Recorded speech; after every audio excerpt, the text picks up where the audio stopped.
senhoras e senhores senadores, estimadas pessoas que nos acompanham pela TV Senado e pelas redes sociais, trago nesta oportunidade algumas reflexões sobre o Brasil no mundo. Inicialmente, é necessário afirmar que o nosso Brasil é um país repleto de números superlativos. Quinto maior país em território, sétimo país em população. Terminamos o ano de 2023 como a nona economia mundial, país detentor de amplas áreas de floresta tropicais, riquezas minerais, solos agricultáveis, reservas hídricas e, acima de tudo, um povo diverso, alegre e trabalhador. Diante dessas grandezas e qualidade, o Brasil tem o dever de ser importante líder do sul global. Embora muitas das vezes, ao longo da história, governos optaram por renunciar a esta condição.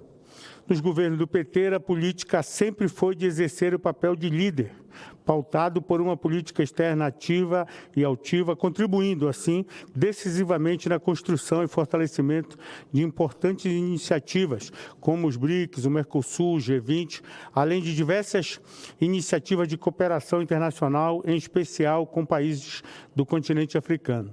Desde que foi eleito em 2022, o presidente Lula resgatou relações com diversos países e recuperou o lugar do Brasil em fóruns internacionais importantes, bem como se posicionou em relação a temas que afligem a humanidade nesse tempo histórico que vivemos.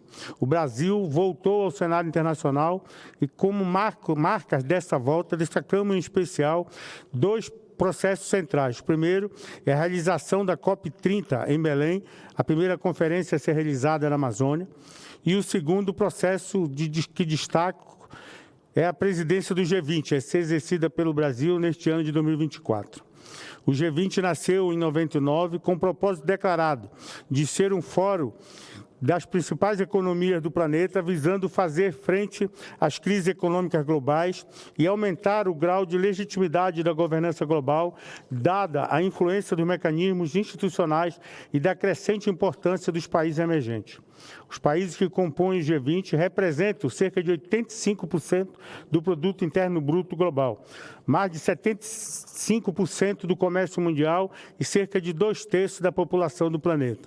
O funcionamento do G20 depende muito do país que exerce a presidência, e o Brasil, sob o governo do presidente Lula, exercerá, sem dúvida, uma presidência de destaque, a começar pelas prioridades indicadas, que são o combate ao aquecimento global, a promoção do desenvolvimento sustentável, a inclusão social e o combate à fome e à pobreza e a reforma das instituições globais.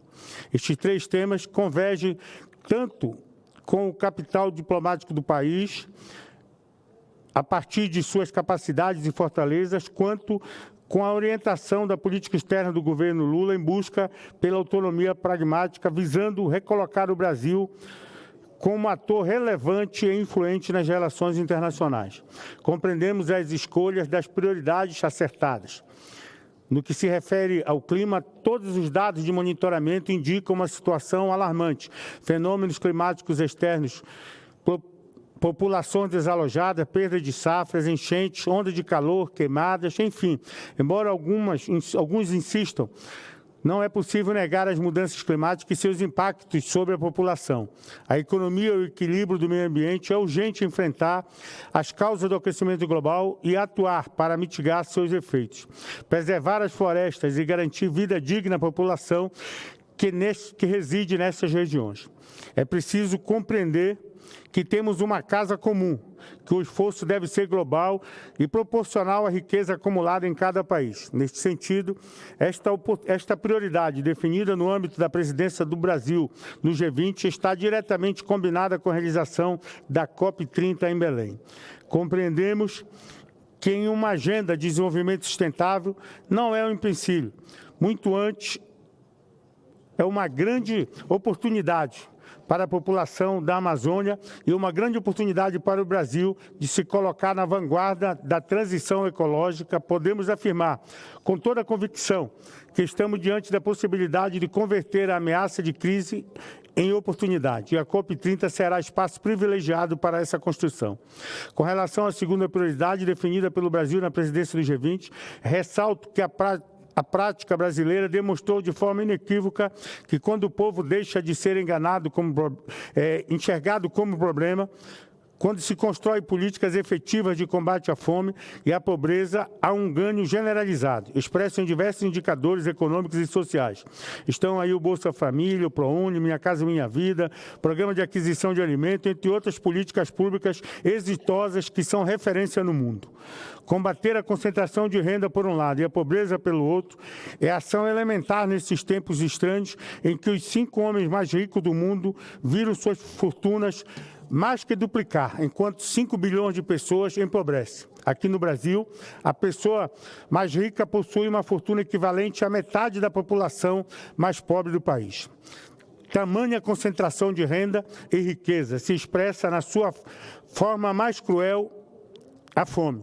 Conforme o Índice Global da Fome, em 2023, 9 países registraram nível alarmante de fome. Em 34 outros países, a fome é considerada grave. Muitos países viram a fome piorar nos últimos anos. Ao ritmo atual, 58 países não conseguirão reduzir a fome até 2030. Em 2022, 735 milhões de pessoas foram afetadas pela fome. E em 2020, conforme a FAO, 3,1 bilhões de pessoas, quase a metade da população mundial, não tinham acesso a dietas nutricionais ricas. Portanto, a escolha da inclusão social e combate à fome e à pobreza como prioridade está em absoluto alinhamento com esse escandaloso quadro.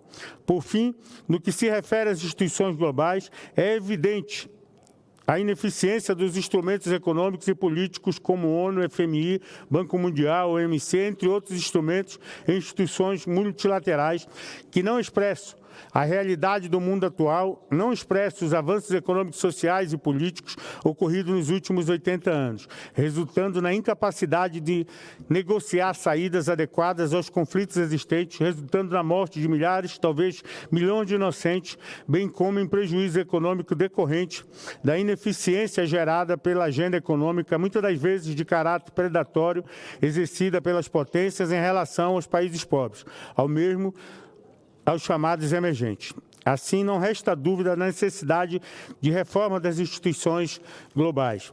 Diante de tudo isso, para o Brasil, a presidência do G20 representa um dos maiores esforços diplomáticos de articulação nacional feitos até hoje no campo da política externa. Foi neste ambiente que se realizou, no dia 21 e 22 de fevereiro, a reunião de chanceleres do G20, a primeira sob a presidência do Brasil, além dos ministros de Relações Exteriores dos países do G20, estiveram presentes a União Europeia e a União Africana.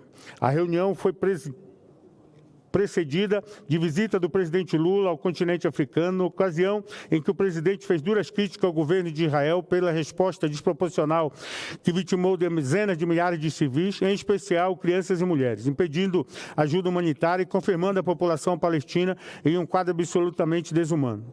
O governo de Israel sentiu o peso da crítica e passou a fazer ataque direto ao presidente Lula, com apoio de setores da mídia e da oposição, enxergaram uma oportunidade de desgastar a imagem do presidente Lula. Contudo, como ficou evidente, a reunião ministerial do G20, sob a presidência do Brasil, foi um grande êxito. O presidente Lula e o ministro Mauro Vieira se reuniram com todo mundo em conversas muito proveitosas. Nosso país mostrou que distante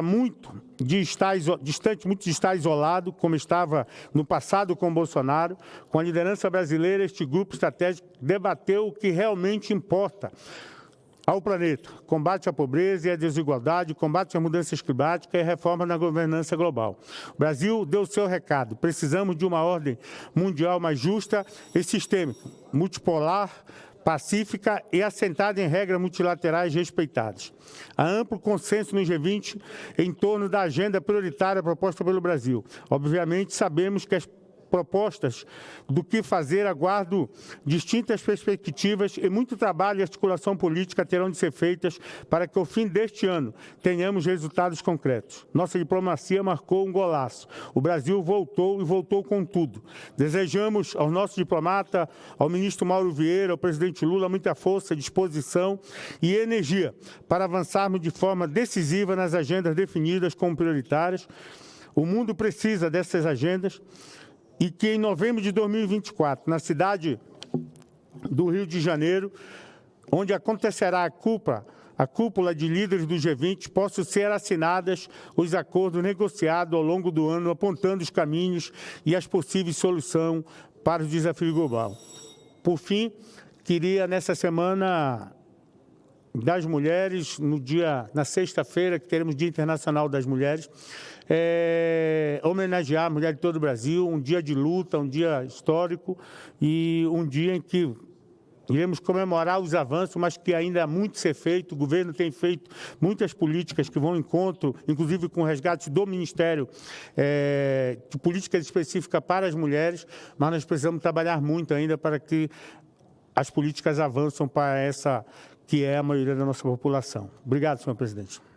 Obrigado, líder Beto Faro, líder do Partido dos Trabalhadores, pelo seu pronunciamento. Senador Esperidião, Vossa Excelência encontra-se como o segundo inscrito. Só não o chamei por força de ainda não ter...